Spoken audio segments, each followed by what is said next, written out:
सिया और चेतन इस वक्त पुणे पुलिस की हिरासत में है और पुणे के ही एक पुलिस स्टेशन में इन दोनों से पूछताछ चल रही है।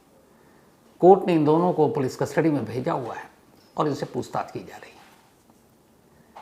जो पुलिस इंटरोगेशन की इनसाइड स्टोरी है उसके हिसाब से जब ये दोनों पुलिस कस्टडी में आए तो दोनों के बयान बिल्कुल अलग अलग थे। सिया कुछ और कह रही थी, चेतन कुछ और कह रहा था। यहाँ तक कि शुरुआती पूछताछ में चेतन ने हर चीज़ सिया पर रख दी कि हमें पता नहीं, मैं तो गया नहीं था पहाड़ी पर, 18 जून की सुबह खुद वो दोनों गए थे, मैं तो कहीं और था। और एक वक्त ऐसा भी आया इंट्रोगेशन के दौरान जब सिया ने कुछ चीज़ें चेतन पर डालने की कोशिश की, लेकिन पुलिस के पास पूरी सवालों की फहरिस्त थी। पुलिस को कड़ियाँ जोड़नी है। और ये याद रखिए कि पुणे पुलिस के लिए ये केस इतना आसान केस नहीं है। जो मेरे सोर्सेज हैं अभी तक पुणे पुलिस में, उनके हिसाब से पुलिस इस केस को कोर्ट में ले जाकर इन दोनों को सज़ा दिलाए, उसके लिए जिस तरीके के सबूत एविडेंस चाहिए वो भी है नहीं, क्योंकि पुलिस हिरासत में लिए गए बयान ही सिर्फ सज़ा दिलाने के लिए काफ़ी नहीं है। दोनों कोर्ट में आसानी से मुकर सकते हैं। तो इसीलिए पुलिस कोशिश कर रही है कि जो भी पुलिस हिरासत इन दोनों की है उस दौरान में उनसे उन सारे सवालों के जवाब और उससे जुड़े हुए जो सर्कमस्टेंशियल एविडेंस हैं, जो सबूत हैं, प्रूफ है, उसे हासिल किया जाए। लेकिन इस केस की सबसे बड़ी दिक्कत एक ये है कि किले तक जाने की तस्वीरें तो हैं, लेकिन जिस जगह से धक्का दिया गया, कातिल होशियार थे, उन्हें पता आसपास कोई सीसीटीवी कैमरा नहीं, धक्का दिए जाने के कोई विजुअल नहीं है और कोई ऐसा विटनेस भी नहीं मिला अभी तक पुलिस को जो धक्का देते हुए देखे। हालांकि इस पूछताछ के दौरान पुणे पुलिस ने उस दिन जो किले में लोग गए थे उनके साथ एक अपील भी की कि अगर किसी ने कुछ देखा हो बताओ। बहुत सारे लोगों ने देखा था। अब उन्हें, चूँकि ये मीडिया में ये खबरें आम हैं, तो उन्होंने केतन और सिया को जाते हुए तो देखा 18 जून की सुबह 10 बजे के आसपास, लेकिन उनमें से भी धक्का देते हुए किसी ने नहीं देखा। यहाँ तक कि जब लाश नीचे गिरी खाई से तब भी कोई चश्मदीद वहाँ पर था नहीं। वैसे भी वो जंगल और झाड़ियाँ हैं, बड़ी मुश्किल से वहाँ तक पहुँचा जाता है। तो इसीलिए पुलिस से खास सवालों की जो लिस्ट है जिसके ज़रिए वो इन दोनों के दिमाग में झांक कर सारे सबूत हासिल कर सके, उसकी कोशिश कर रही है। कहानी की शुरुआत करूं उससे पहले एक आपको जो केतन है उनके पिता, उनकी एक बात सुनाता हूं। वो इसलिए कि इसी पुलिस इंट्रोगेशन के दौरान सिया से एक सवाल पूछा गया था कि अगर तुम्हें शादी नहीं करनी थी केतन से तो तुम मना कर देती, तुमने फिर सगाई क्यों की? और सगाई के बाद भी जो वीडियो है तुम्हारे अभी बर्थडे से पहले के वीडियो, उसमें तो तुम बहुत खुश नज़र आ रही हो उसके साथ, उसे हक भी कर रही हो, प्यार से देख भी रही हो, तो कहीं से नफरत तो झलक नहीं रहा था। तो फिर ये दोहरी या बनावटी ज़िंदगी क्यों जी रहे थे अगर सच में नापसंद? तो नापसंद होने के कई वजह बताए सिया ने, और उनमें से एक वजह बड़ी अजीब थी। और वो अजीब वजह क्या थी वो मैं खुद कहूँ उससे पहले एक रिपोर्टर ने सीधे सवाल पूछा केतन के पिता से, जब वो महाराष्ट्र के सीएम से मिलने के लिए गए थे आज, ताकि उन्हें इंसाफ दिया जाए और कातिलों को कड़ी से कड़ी सज़ा मिले। तो पुलिस इंट्रोगेशन के दौरान एक खबर बाहर आई और खबर ये थी कि पूछताछ के दौरान सिया ने ये कहा कि सगाई तक उसे पता नहीं था कि केतन के सर पे बाल कम है और वो हेयर पैच लगाता है, विग भी नहीं, हेयर पैच। और फिर उसके बाद जब वो दोनों घुलना मिलना शुरू हुए तो फिर उसे पता चला, तो उसे ये बात बुरी लगी कि उन्होंने पहले क्यों नहीं बताया। तो इस पर केतन के पिता से एक रिपोर्टर ने सवाल पूछा कि सिया ने ऐसा ऐसा पुलिस इंट्रोगेशन के दौरान कहा है। तो पहले उनका आप जवाब सुनिए। केतन जो बिग पैसा था वो एक बड़ा कारण है, वो उसमें कितना तथ्य है? सर, केतन एक छोटा पैच लगाता था, लेकिन ये शादी से पहले ही क्लियर किया गया था, उनको सबको बताया गया था। तो आपको लगता है कि ये कारण हो सकता है कि सर, ये क्या कारण है किसी बच्चे को मारने का? अगर नहीं पसंद था तो इनकार कर देते थे ना। तो केतन के पिता का साफ कहना था कि उन्होंने डिनाई नहीं किया। उन्होंने कहा हाँ, केतन के बाल झड़ रहे थे, गिर रहे थे और वो हेयर पैच लगाता था। ऐसे देश में, दुनिया में बहुत सारे लोग हैं जो हेयर फॉल का शिकार होते हैं, बाल नहीं हैं, कुछ के बिल्कुल भी बाल नहीं होते हैं। लेकिन केतन के पिता की एक लाइन सही थी कि ये कोई वजह तो नहीं हो सकती किसी की जान लेने की। आप ये कह सकते थे मुझे शादी अब नहीं करनी, चाहे झूठ है सच है, पहले बताया नहीं बताया, छुपाया, लेकिन जब पता चल गया कि ठीक है वो हेयर पैच लगाता है, तो बस इस बात पर आप जान लेने का हक किसने दिया? जान लेने का हक तो किसी बात पर भी नहीं है। लेकिन मतलब ये अजीब सी वजह कि सिर्फ इसलिए कि पता चला कि उसके पूरे बाल नहीं हैं, वो हेयर पैच यूज करता है, और इस वजह से आप जान ले लोगे, ये कहीं से भी जस्टिफाई तो है नहीं। लेकिन जो सिया ने पुलिस इंट्रोगेशन में कहा पुणे पुलिस को, उसमें एक केतन को नापसंद करने की अहम वजह में से ये भी थी। लेकिन ये सबसे अहम वजह नहीं थी। तो फिर सबसे अहम वजह क्या थी? सबसे अहम वजह थी चेतन। इंट्रोगेशन के दौरान चेतन के साथ सिया ने अपने रिश्ते की बात कबूल कर ली और उसने पूरी कहानी सुनाई। चेतन के साथ अपने रिश्ते की, दोनों की प्रेम कहानियों की, और ये जो पूरी कहानी है इसकी शुरुआत हुई थी 2025 में। 2025 के करीब पहले हाफ में। और इसकी कहानी कहाँ से शुरू हुई? जिस मार्केट में चेतन की शॉप है उसके पिता की, उसी के पास सिया के फादर का भी ऑफिस है और बिजनेस है। लेकिन वहाँ इन लोगों की मुलाकात पहले नहीं हुई थी। सिया का एक भाई है साहिल गोयल। साहिल गोयल क्रिकेट का शौकीन है, अच्छा क्रिकेट खेलता है और पुणे में अलग अलग क्लब के साथ मैच खेलता है और पाबंदी से खेलता है। हर संडे इन लोगों का मैच खेलना तय है। और इत्तेफाक से उसी इलाके का एक और लड़का जिसका नाम चेतन, उम्र 22 साल, वो भी क्रिकेट का शौकीन और वो भी क्रिकेट खेलता। फिर 2024 में ऐसा एक इत्तेफाक हुआ कि सिया का भाई साहिल और चेतन एक ही टीम से क्रिकेट खेलने लगे। अब दोनों एक ही टीम में थे। जब एक टीम में आए तो क्रिकेट वैसे भी टीम गेम है, जो 11 खिलाड़ी मैदान में होते हैं उस वक्त एक हो जाते हैं। तो फिर ये क्रिकेट की दोस्ती मैदान के बाहर भी इन दोनों की दोस्ती बन गई। अब साहिल और चेतन दोनों दोस्त बन गए क्रिकेट की वजह से। इसके बाद जब मैच होता है, घर में भी पता है साहिल के सबको कि ये क्रिकेट का दीवाना है, मैच खेलने जाता है। तो जब कुछ बड़े क्लब के साथ मैच होते हैं, कुछ बड़े टूर्नामेंट होते हैं, बहुत सारे ट्रॉफी जीत रखी है साहिल ने भी और चेतन ने भी। चेतन के घर में करीब 100-150 ट्रॉफी है, मैन ऑफ द मैच और बाकी अवार्ड के। उधर साहिल ने भी काफ़ी अवार्ड जीते हैं क्रिकेट के मैदान में। दोनों ठीक ठाक क्रिकेटर, अच्छे क्लब लेवल पे। तो 2024 में हुआ यूं कि एक बड़ा मैच था और उसी मैच में साहिल ने ये कहा कि सिया से कि तुम चलो मेरा मैच देखोगी। अब भाई बहन में भी दोस्ती और प्यार था। उसने कहा मैं भी चलूँगी। अब हमारे देश में आपको पता है, चाहे लड़का हो लड़की, क्रिकेट के सभी दीवाने हैं। ये वो खेल है जो घर घर में देखा भी जाता है और खेला भी जाता है। तो पहली बार सिया साहिल के साथ मैच देखने के लिए गई, साहिल का मैच। जब वहाँ पहुँची तो साहिल की टीम में चेतन भी था। उसने पूरा मैच देखा, तालियां भी बजाई और उस दिन पहली बार खुद साहिल ने अपनी बहन सिया को चेतन से मिलाया। लेकिन तब भी कुछ नहीं था। इसके बाद वक्त भी था। फिर कुछ वक्त के बाद एक और मैच हुआ। फिर उस मैच में साहिल ने सिया से पूछा, सिया उसके साथ चल पड़ी। फिर दूसरी मुलाकात हुई। इसके बाद कई मुलाकात हुई, लेकिन अभी तक क्रिकेट के मैदान में ही ये मुलाकात होती थी। फिर धीरे धीरे वक्त बीता, अब चूँकि मुलाकात हुई, हाय हेलो होना शुरू हो गया। एक ही लोकेलिटी में दुकान और उधर सिया के फादर का भी बिजनेस। तभी दिवाली, शायद 20 अक्टूबर की दिवाली थी पिछले साल।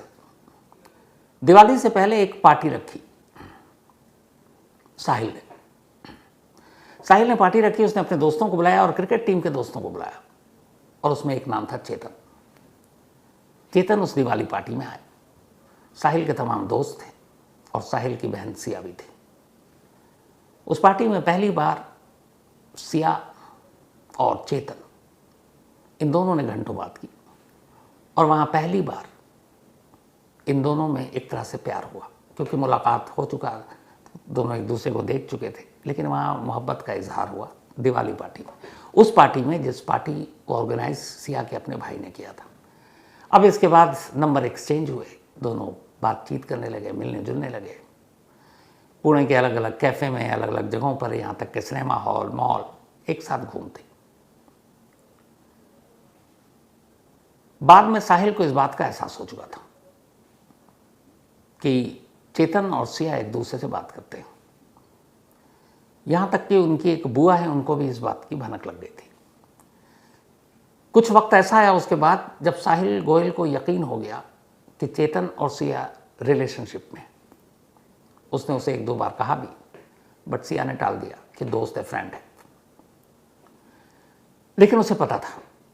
इसी बीच में गोवा में एक शादी होती है। उस शादी में अग्रवाल परिवार और गोयल परिवार भी पहुंचता है। उन्हीं के कॉमन जानकार की शादी थी। जब वहां पहुंचे तो वहां सिया भी थी। सिया को किसी एक रिश्तेदार ने देखा अग्रवाल फैमिली के, उन्हें वो लड़की बहुत अच्छी लगी, तो उन्होंने कहा कि क्यों ना केतन के साथ इसका रिश्ता तय कर दिया जाए। बातचीत चली रिश्ते की, लेकिन ये हुआ कि तब तो 19 साल की भी नहीं हुई थी, मतलब 19 साल की ही थी शायद। तो उन्होंने कहा अभी छोटी है। फिर वो लोग वापस आए, फिर पुणे में कहीं और मुलाकात हुई, फिर एक बार रिश्ता आया, और ये तब है जब अभी 19वां साल चल रहा था। तो जब रिश्ते की बात बढ़ी, फिर सिया की बुआ आई और सिया की बुआ ने सारी बात बढ़ा दी। लेकिन इधर साहिल को पता है कि सिया और चेतन एक दूसरे से मिलते हैं, एक दूसरे से प्यार करते हैं। इसके बाद रिश्ता तय हो गया। फरवरी में सगाई हो गई। सगाई तक भी सिया ने घर वालों से विरोध नहीं जताया कि मुझे सगाई नहीं करनी है, शादी नहीं करनी, क्योंकि उसको एक उम्मीद थी तब तक कि सगाई के बाद अभी काफ़ी वक्त है। अभी शायद वो 20 की भी नहीं हुई, 20 की तो अभी 19 जून को हुई है। तो शादी 2-4 साल या 2 साल कम से कम या साल भर बाद होगी, तब तक तो बहुत सारी चीज़ें बदल सकती हैं। इसलिए उसने सगाई भी कर ली, फिर केतन के साथ घूमना भी शुरू किया। लेकिन जब जब वो केतन के साथ घूमने जाती, चेतन को पता चल जाता, और चेतन इस बात पर सिया से लड़ता। उसे बर्दाश्त नहीं था कि सिया किसी और के साथ घूमे, और जब चाहे वो उसका मंगेतर क्यों ना हो।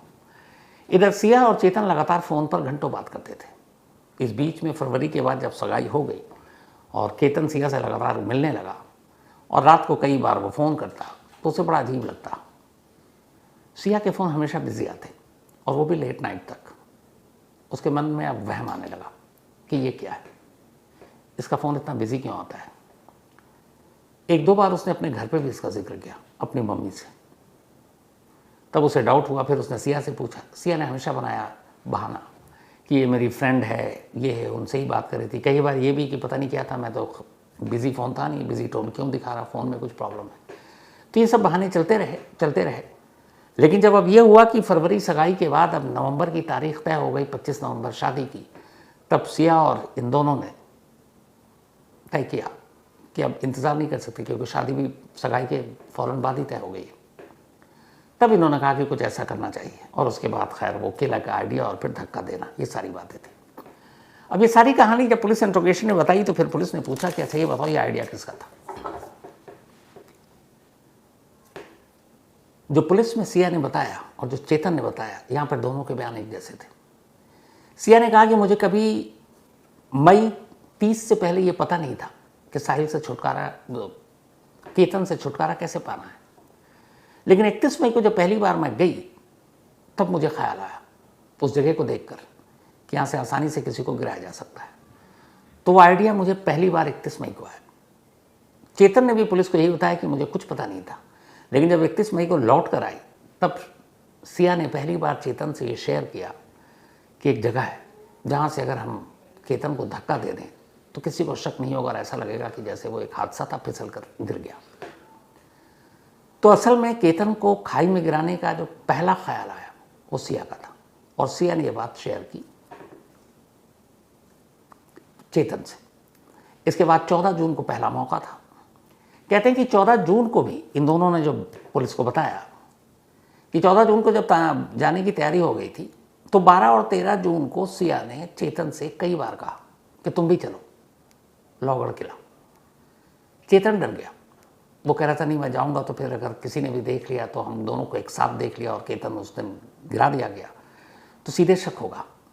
तो मैं कहीं और रहूं और तुम साथ में जाओ तो शक भी नहीं होगा, तुम वैसे भी मंगेतर हो और घर वालों को तुम्हारे उसके किसी चीज़ पे शक भी नहीं है। लेकिन सिया डरी हुई थी। सिया चाहती थी कि एक साथ में चले चेतन, और चेतन खुद डरा हुआ था, वो साथ में जाना नहीं चाहता था, बहाना बना दिया और इसके बाद वो पहुंच गई। उस दिन धक्का भी दिया 14 जून को, लेकिन नसीब अच्छा था, केतन बच गया क्योंकि पेड़ की आड़ में वो जाकर रुक गया था।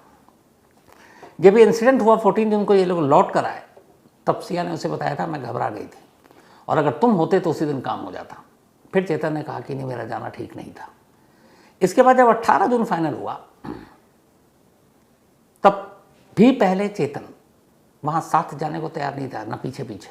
उसने कहा शक हो जाएगा। दोनों पढ़े लिखे थे, उन्हें पता था मोबाइल से लेके सीसीटीवी कैमरे में कुछ ना कुछ गड़बड़ हो जाएगी।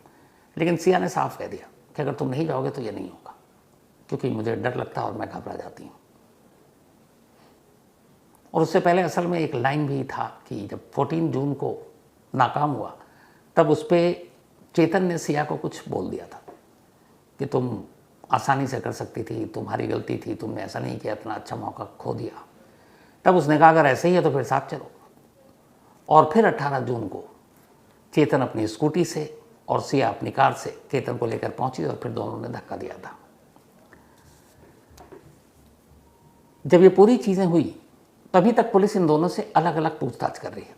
कल यानी सैटरडे को पुणे पुलिस पहली बार चेतन और सिया इन दोनों को एक साथ बिठाकर पूछताछ करेगी, ताकि बहुत सारी बातें जो सिया ने चेतन के बारे में कही और चेतन ने सिया के बारे में कही वो आमने सामने बातचीत से पता चल जाएगा कि कौन सच बोल रहा है कौन झूठ। लेकिन 2-3 चीज़ें थी जो दोनों ने कॉमन कही कि हाँ हम एक दूसरे से प्यार करते हैं, हमारी कब मुलाकात हुई, और दूसरा कि चेतन को मारने में हम दोनों का हाथ है। जिस सिया के भाई साहिल गोयल ने पहली बार जिसकी वजह से चेतन मिला सिया को, जब ये सारी इन दोनों के बयान आए, सिया ने जब बताया कि कैसे मुलाकात हुई, कैसे प्यार हुआ, तो कैरेक्टर साहिल गोयल का ही आया, भाई का। आज यानी फ्राइडे को पुणे पुलिस ने साहिल गोयल को बुलाया और उससे लंबी पूछताछ की। और पूरी पूछताछ इन दोनों के रिश्तों को लेकर ही थी कि जो सिया और चेतन ने बताया कि क्रिकेट के मैदान में मुलाकात हुई, फिर दिवाली पार्टी में हुई, और ये भी कि क्या आपको सिया और चेतन के रिश्ते और प्यार के बारे में जानकारी थी। आज साहिल से इसी बारे में लंबी पूछताछ हुई और साहिल ने इन्हीं सारे सवालों के जवाब दिए। अब एक मित्तल फैमिली है जिन्होंने रिश्ता तय करवाया था, साहिल और की बहन सिया और केतन को, उनको भी सम्मन भेजा गया है, उनसे भी अब पूछताछ होगी। सिया के जो पेरेंट्स हैं, माँ बाप, उनसे भी पुलिस पूछताछ करेगी। लेकिन चूंकि सिया के फादर इस वक्त पुणे के एक शहर के हॉस्पिटल में एडमिट है, कल ही आईसीयू से जनरल वार्ड में शिफ्ट हुए हैं, तो पुलिस उनके फिट होने का इंतज़ार कर रही है और उसके बाद उनकी मम्मी और पापा से पूछताछ होगी। और जो सोर्सेज हमारे उसके हिसाब से वो यही है कि क्या उन दोनों को सिया के इस अफेयर के बारे में कोई जानकारी नहीं थी, क्या शादी सिया की मर्जी के खिलाफ की थी। तो पुलिस इस कहानी से जुड़े हर कैरेक्टर से भी पूछताछ करेगी। हालांकि पुणे पुलिस के हिसाब से अब तक के इंट्रोगेशन में सिया और चेतन दोनों एक तरह से कोऑपरेट कर रहे हैं, सहयोग कर रहे हैं और बहुत सारी चीज़ें मानी हैं। लेकिन पुणे पुलिस को भी पता है कि सिर्फ इनके स्टेटमेंट से कुछ नहीं होगा, क्योंकि पुलिस हिरासत में इनका दिया गया बयान कोर्ट में जाते ही पलट जाएगा। हालांकि जब केतन के पिता आज मिले सीएम से, तो उसके बाद ये हुआ कि फास्ट ट्रैक कोर्ट में ये मुकदमा जाएगा। और याद होगा आपको एक नाम, उज्ज्वल निकम साहब, जो फिर राज्यसभा से सांसद भी। तो उज्ज्वल निकम साहब केस लड़ेंगे केतन की तरफ से, और वो एक बड़े वकील हैं, मशहूर वकील हैं।